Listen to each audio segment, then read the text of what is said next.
Hi there, nice to see you again. Hari ini kita mau belajar tentang simple past tense, sebagaimana instruksi dari pemerintah bahwasanya anak sekolah harus belajar dari rumah akibat dari polemics daripada COVID-19.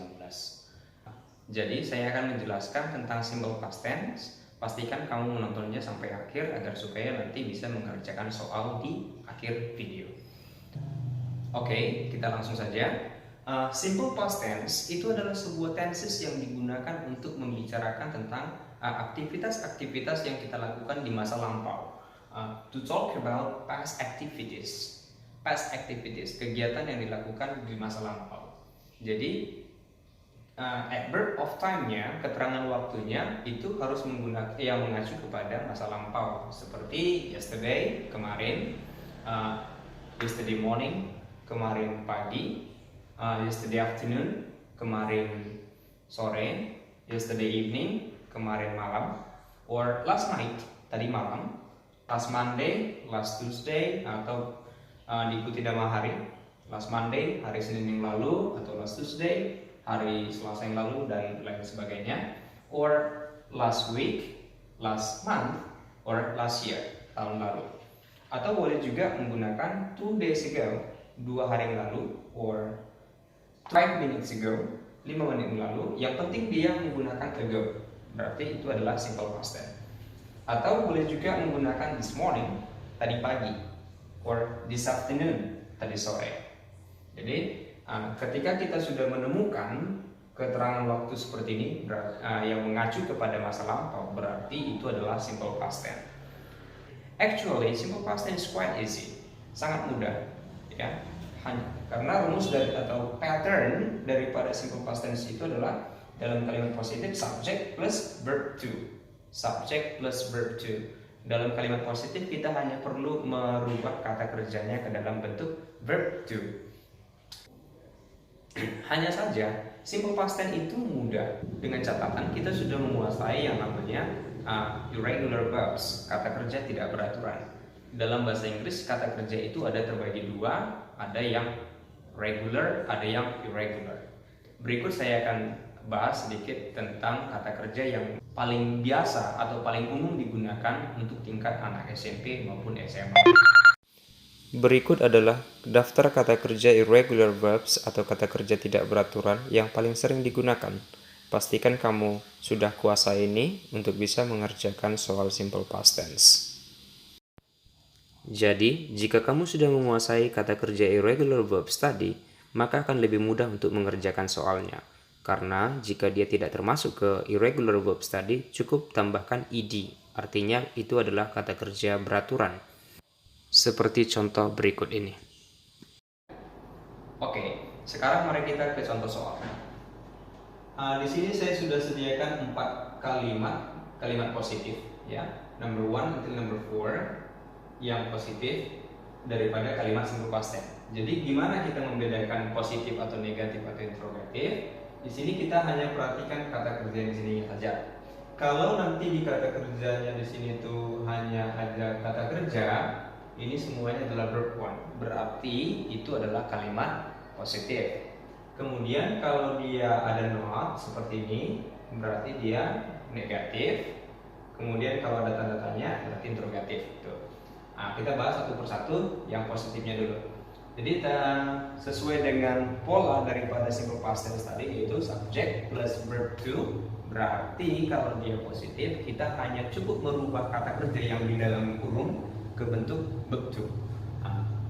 Jadi leave itu verb to-nya adalah left, maka tinggal tuliskan left, ya. Kemudian number 2, study, waktunya itu adalah study. Kemudian nomor 3, number 3, buy, waktunya itu adalah bought. Oke, kemudian rain, waktunya adalah rained. Jadi jawabannya number 1, my father left for Medan last night. Number 2, I studied English yesterday.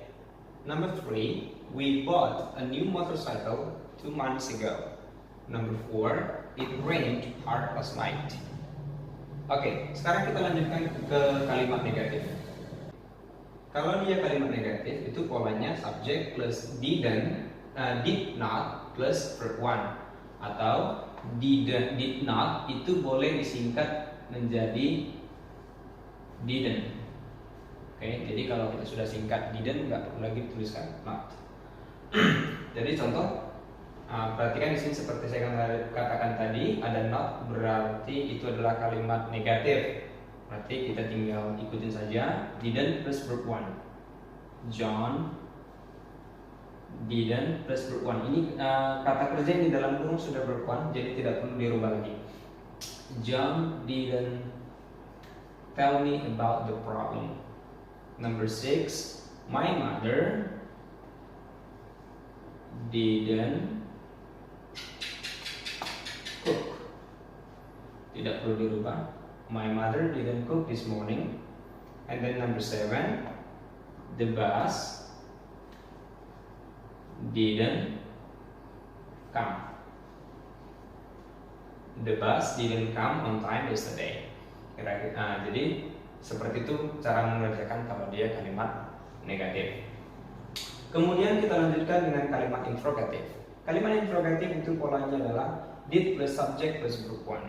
Oke, did plus subject plus verb 1. Oke, jadi di sini kita perhatikan dulu di dalam kurung. Kebetulan di sini saya sediakan subjeknya adalah the plane. Kemudian kata kerjanya adalah arrive. Ingat, kata kerja yang di dalam kurung adalah verb 1.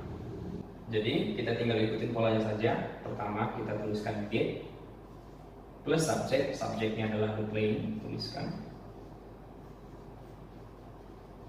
Kemudian verb 1, tidak perlu dirubah. Arrive. Did the plane arrive on time? Apakah pesawatnya tiba tepat waktu? Kemudian number 9. Did subject verb 1. Did subject verb 1. Tuliskan did, subjeknya masukkan you. Did you plus verb 1, tidak perlu dirubah. Did you go out last night? Kemudian number 10, did subject verb 1. Tuliskan kembali did sama seperti di atas. Kemudian subjeknya dari dalam kurung your father, tuliskan your father plus verb 1, tidak perlu dirubah. Did your father work this morning? Apakah ayahmu bekerja tadi pagi? Oke, jadi dari sini bisa kita simpulkan kalau seandainya kita mengerjakan soal multiple choice ataupun kalimat pilihan berganda.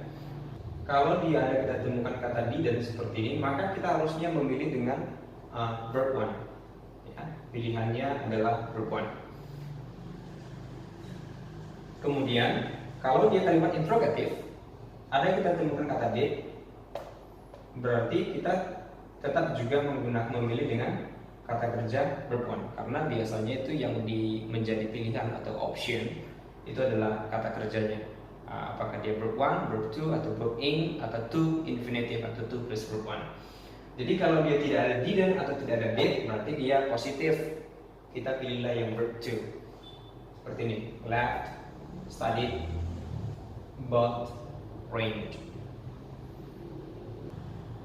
Sekarang mari kita lanjutkan dengan kalau dia soalnya seperti nomor 11, number 11, mengubah ke kalimat negatif maupun kalimat interrogatif. Dalam kalimat positif soalnya, Amel ate fried rice for breakfast this morning. Amel ate fried rice for breakfast this morning. Kita di sini perlu perhatikan yang mana subjek, yang mana verb to-nya dulu. Nah, jadi di sini kita perhatikan kebetulan subjeknya pakai nama orang Amel. Ini adalah as subject dan somethingnya berarti ate itu berarti adalah verb to, ate. Oke, kita mau rubah ini ke kalimat negatif. Kita ikutin saja polanya. Subject plus didn't plus verb 1. Pertama subject, tuliskan subjeknya. Amel plus didn't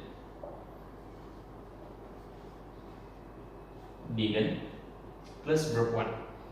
Rubah verb to ate ke bentuk dasar atau verb 1-nya, yaitu ate dirubah menjadi eat.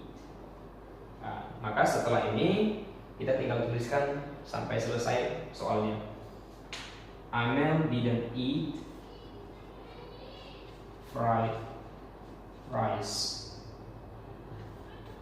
for breakfast this morning. Amel didn't eat fried rice for breakfast this morning. Kemudian kalau di kalimat interrogatif sama, tinggal ikutin polanya saja. Did, subject, verb 1. Jadi kita ikutin did plus subject Amel plus verb 1. Oke, eat tadi sudah kita rubah ke verb 1 yaitu eat, maka di sini juga kita menggunakan eat. Did Amel eat fried rice for breakfast this morning? Kita di situ saya tuliskan titik-titik, maksudnya tinggal dilanjutkan sampai akhir seperti sana.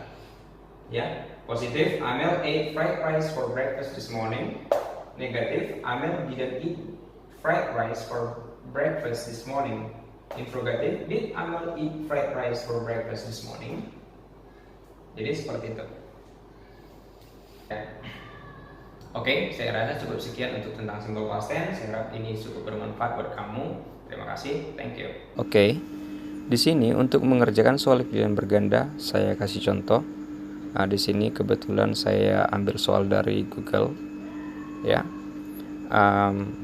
soal online tepatnya. Kita langsung saja ke number 1. Untuk number 1 ini kita perhatikan tidak ada not, tidak ada tanda tanya, berarti positif, tinggal cari verb to. Oke.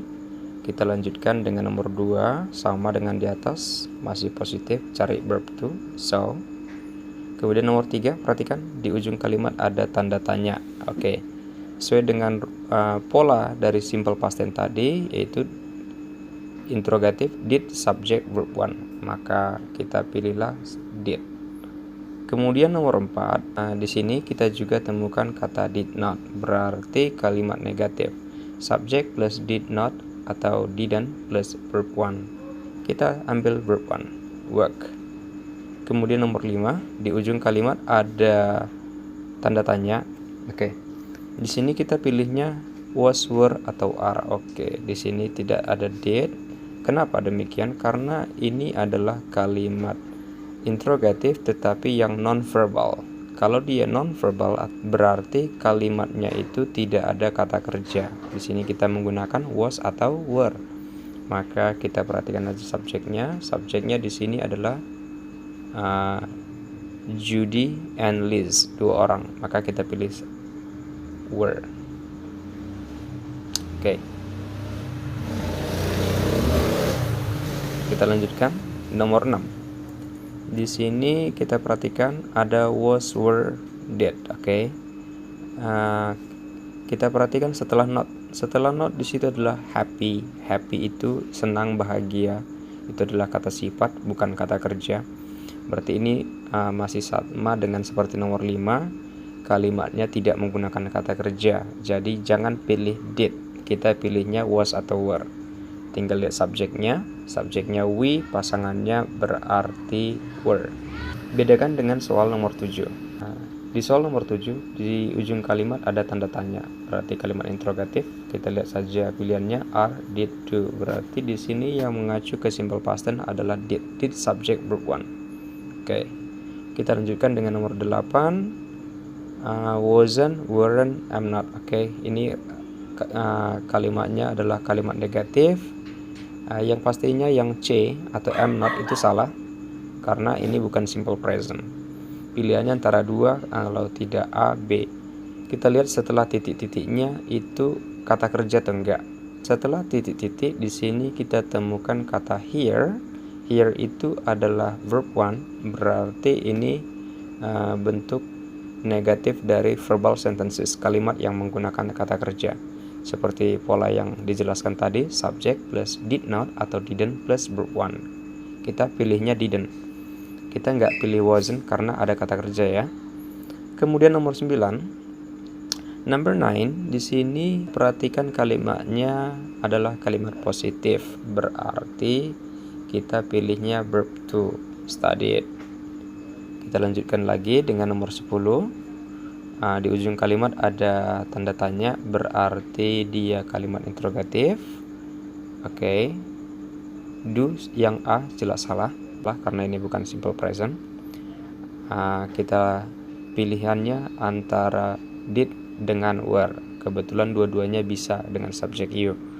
Maka kita perhatikan di sini setelah subjek itu ada kata eat. Oke. Eat itu adalah verb one. Verb one berarti dia menggunakan kata kerja, harusnya did subject verb one. Kita pilih did. Sekarang coba kita cek answer, kita periksa jawaban kita bagaimana. Tada. Ya oke. Kita perhatikan your score is 100. Nilaimu 100. Jadi untuk mengerjakan soal pilihan berganda, kerjakanlah seperti ini. Oke, terima kasih. Selamat mencoba. Jangan lupa di-share ya.